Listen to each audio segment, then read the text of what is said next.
Hey there, wrestling fans. This is the something episode of GorgeousElliotts Wrestling for the TNA Impact Wrestling 16th of September review. And of course, there's a couple of disclaimers I want to mention first. The first one being that, like, you know, WWE's not reality. It's not a reality show, it's sports entertainment. So, you know, storylines, etc. So if you'd like to believe that it's all real, then I will be able to turn off this video right about now because you're going to be bitterly disappointed. And of course, secondly, is that this video, obviously because review and results video, will contain a hell of a lot of motherfucking spoilers. I know it's time to actually review. I'm sorry if this is going to seem a bit rushed, but we're about to catch up with Match Champions, and like, this is a decent amount of time. I'm going to get natural lighting that's decent, so it might be a little bit rushed. The only problem with Austin Aries, I really cannot wait for Austin Aries versus Jeff Hardy at Bound for Glory, as I think that this could be an amazing match and it could potentially steal the show, as it should, because it's going to be the main event. Sanjay Dutt versus Zema Ion. The victor, of course, being Zema Ion. That was a really good X Division match, and was and as I mentioned, was very good. However, I wish they would do more with Zema Ion as the X Division champ, or give the title over, because he does nothing as the champion. Match rating 3.5.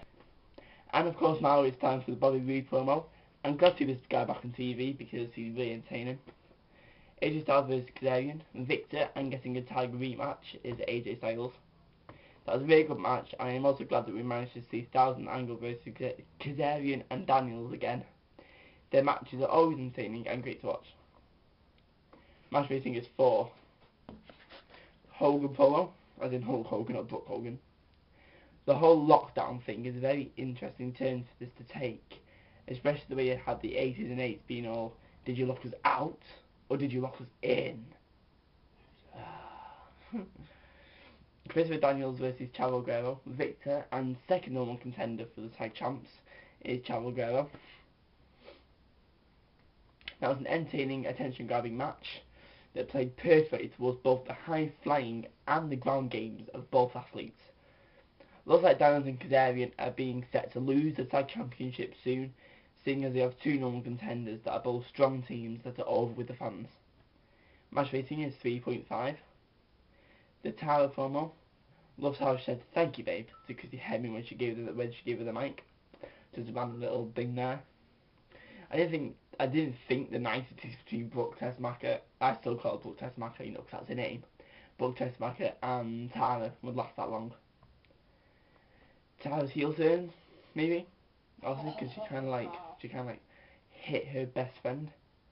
TNA needs a bigger, more muscly heel knockout anyway, since they got rid of Awesome Kong, or Khan if those watch WWE, and it looks like Tara is set to fill that gap in the roster. Authority backstage, which is obviously like creative, Brock Hogan, Dixie Carter, Hulk Hogan, everyone. It was just cheesy, the sound effects when it went all shocking and dun when it was shooting between like different people. It's kind of like, what? It's kind of obvious that it wasn't filmed like live, like they're trying to say it is. It's obvious that the little promo was filmed like previously. Jeff Hardy versus Bully Ray. Victor and still Bound for Glory champion is Jeff Hardy. Jeff Hardy has put his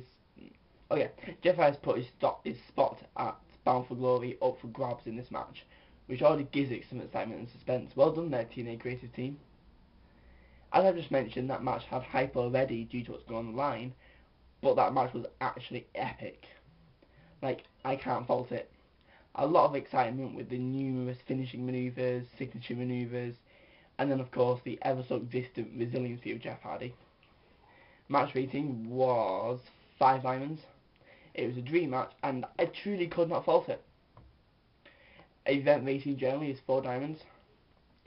It was, not obviously the comments, it was a very good turn on the 80s and 8 storyline. Interesting way to decide number one contender for the tag championships. And my point is there's no advancements on what Brooke Hogan was planning to do with the whole ODB and Eric Young being a knockout champion thing, you know, because one was a man, doesn't work as well. The questions being, which I've obviously, of course, obtained by Upside Down Scissors, because our regular views of this web show would know, they're never relevant.